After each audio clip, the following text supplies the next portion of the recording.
Hello. അപ്പോൾ ഇന്നത്തെ വിഷുവിൻ്റെ വിശേഷങ്ങളായിട്ട് കാണിക്കുന്നുണ്ട്. ഞങ്ങളുടെ കുറച്ച് വിശേഷങ്ങൾ. അപ്പോൾ കണിയൊക്കെ വെച്ച് ഞാൻ അപ്പൂനും മുന്നും കണിയൊക്കെ കാണിച്ചിട്ട് ഏട്ടനെയും പിന്നെ ഞങ്ങളിത് വിഷുക്കട്ടി ഉണ്ടാക്കി ശർക്കരപ്പാനി മാങ്ങക്കറിയൊക്കെ ഉണ്ടാക്കി കഴിച്ചു. കുളിയൊക്കെ കഴിഞ്ഞ് ഞങ്ങൾ അമ്പലത്തിൽ പോവാണ്. അപ്പോൾ കുറച്ച് സെൽഫി എടുക്കാമെന്ന് വിചാരിച്ചു. പിന്നെ എല്ലാത്ത ദിവസങ്ങളിലും നല്ല ഡ്രസ്സൊക്കെ ഇട്ട് നമ്മൾ സെൽഫി എടുക്കുന്നത് മസ്റ്റാണ് കേട്ടോ. പിന്നെ വിഷുവായിട്ട് ഇനി കുറയ്ക്കണ്ടെന്ന് വിചാരിച്ചു. കുറേ സെൽഫിയും സംഭവങ്ങളൊക്കെ അങ്ങനെ എടുത്തു കേട്ടോ.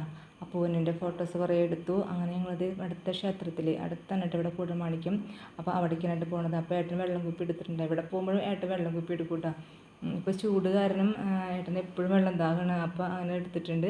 അപ്പോൾ ഞങ്ങൾ കാറിൽ പോയിക്കൊണ്ടിരിക്കുന്നത് അവിടെ കൂടമാണിക്യ ക്ഷേത്രത്തിലെത്തി തൊഴുത് ഞങ്ങൾ അവിടെ നിന്ന് കുറച്ച് ഫോട്ടോസും നമ്മളൊക്കെ എടുത്തിട്ട് റീൽസൊക്കെ എടുത്തു ഞങ്ങൾ പൊന്നൂസിൻ്റെ. അങ്ങനെ വീട്ടിലെത്തി ഞാൻ സദ്യ കഴിക്കണം. അപ്പോൾ ഈ വിഷു സദ്യ ഉണ്ടാക്കിയത് ഞാനാണ് കേട്ടോ.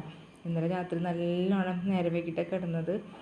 അങ്ങനെ പാലട ഞങ്ങൾ മേടിച്ചിട്ട്. കാരണം അപ്പൂന് പാലട ഭയങ്കര ഇഷ്ടമാണ്. പക്ഷേ ഈ പാലട എനിക്കിങ്ങനെ ഉണ്ടാക്കിയാൽ ശരിയാവില്ല. പിന്നെ ഞാൻ വീട്ടിൽ ഉണ്ടാക്കിയത് പരിപ്പ് പായസമാണ് കേട്ടോ.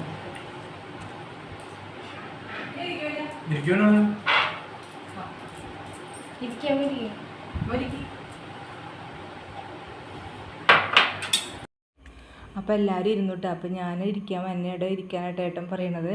അപ്പോൾ എന്താ വെച്ച് കഴിഞ്ഞാൽ എനിക്ക് ഇടയിൽ പോയി പിന്നെ വേറെ എടുക്കാൻ നിൽക്കണ്ടല്ലോ ഫുഡ്. അപ്പോൾ ഞാൻ എല്ലാം അടുപ്പിച്ച് വെച്ചിട്ടാണ് ഇരിക്കുന്നത്. പിന്നെ ഞാൻ എല്ലാവരും ഫുഡ് കഴിച്ച് ഒരു സൈഡായിട്ടാണ്. പിന്നെ അപ്പോൾ ഞാനിങ്ങനെ ഇത് ടി വി കാണുന്നു. അപ്പോൾ കുറച്ച് ഉണ്ണിയപ്പോൾ അതെടുത്ത് ഞാൻ കഴിക്കണം. പിന്നെ വൈകുന്നേരം ഇപ്പോൾ ഞങ്ങൾ ഓഹോ ബീച്ച് കാണാൻ വേണ്ടി പോയിട്ടാണ്.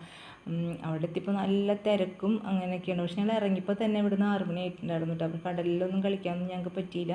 എന്നാലും കുറച്ച് നേരമൊക്കെ അപ്പൂസിനെ അതിൽ കളിപ്പിച്ചു കേട്ടോ. അത് കഴിഞ്ഞത് വീണ്ടും ഞങ്ങളിത് കുറച്ച് ഫോട്ടോസൊക്കെ എടുത്തിട്ട് ഞങ്ങളിത് വീട്ടിലേക്ക് പോണ വഴിക്ക് കുറച്ച് വെള്ളം സംഭവം കുടിച്ചിട്ട് ഞങ്ങളിത് പോകണം കേട്ടോ. നല്ല ചൂടുണ്ടായിരുന്നു കേട്ടോ. അങ്ങനത്തെ വീട്ടിലെത്തി. അപ്പോൾ പിന്നെ ഇതേ പടക്കങ്ങൾ കമ്പ്യൂട്ടറിന് വീണ്ടും എടുത്ത് വെച്ചിട്ടുണ്ട്. കുറച്ച് ബാക്കി ഉണ്ടായിരുന്നത് അതൊക്കെ ഇടുന്ന് കത്തിക്കാൻ പോവാണ്. അപ്പോൾ അതൊക്കെ കത്തിക്കാൻ വേണ്ടി എന്നെ വിളിക്കാൻ കേട്ടോ. അപ്പോൾ എൻ്റെ ചെറുപ്പകാലത്തൊക്കെ വിഷു വരുമ്പോൾ കമ്പിത്തിരി മത്തപ്പ് കത്തിയുന്ന സമയത്ത് നമ്മുടെ വീടിൻ്റെ അടുത്ത് എല്ലാ കുട്ടികളും ചേർന്നിട്ട് ഒരു വീട്ടിലേക്ക് വന്നിട്ട് എല്ലാവരും ചേർന്ന് ആ വീട്ടിലത്തെ സംഭവം കത്തിച്ച് കഴിയുമ്പോൾ അടുത്ത വീട്ടിലേക്ക് പോയിട്ട് അങ്ങനെ കത്തിക്കൂട്ടോ. അങ്ങനെയായിട്ട് ഞങ്ങളുടെ വീടിൻ്റെ അടുത്തുള്ള ആൾക്കാരൊക്കെ ചെയ്തിരുന്നത്, അല്ല കുട്ടികളൊക്കെ ചേർന്നിട്ട് ചെയ്തിരുന്നത്.